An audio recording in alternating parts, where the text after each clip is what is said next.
History is considered to be less merit than natural sciences. IB students take on the subject of history. IB history is not offered at Soberford Laureate Collegiate Institute due to the lack of demand from the IB student body, as most of us would like to pursue further education in sciences and business fields. This shows our general nonchalant attitude towards the study of history. Furthermore, in society, the practicality of history is doubted because in the past, history has been justified for reasons that we no longer accept. For instance, one of the reasons that history holds its current place in education is because earlier leaders believed that the knowledge of a certain historical event helped distinguish the educated from the uneducated. The person would reel off the date of the Norman conquest of England, which was in 10,066, or the name of the person who came up with the theory of evolution at about the same time that Darwin did, was deemed superior, a better candidate for law school or even business promotion. Knowledge of historical events has been used as a screening device in many societies, from China to the United States, and the habit is still with us to some extent.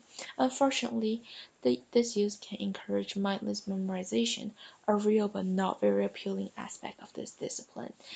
However, there are also many ways to discuss the real functions of the subject, as there are many different historical talents and many different paths to historical meaning. On that note, history is useful because it contributes to moral understanding. Studying the stories of individuals and situations in the past allows a student of history to test his or her own personal moral sense, to hone it against some of the real complexities individuals have faced in difficult settings.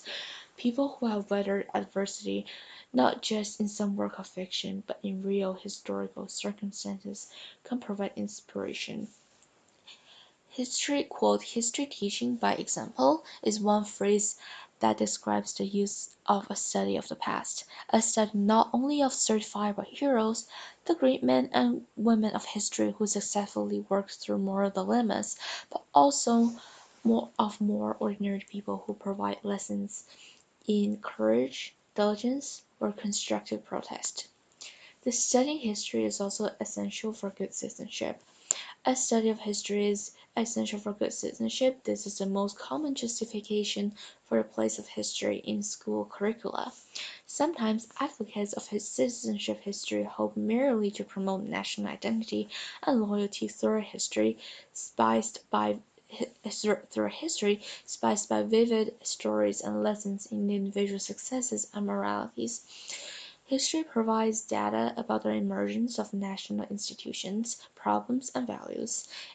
It is the only significant storehouse of such data available. It offers evidence about how nations have interacted with other societies, providing international and comparative perspectives essential for responsible citizenship. Furthermore, studying history helps us to understand how recent, current, and prospective changes that affect the lives of citizens are emerging or may emerge, and what causes are involved. Most importantly, studying history encourages habits of mind that are vital for responsible public behavior, whether as a national or community leader, an informed voter, a petitioner, or a simple observer.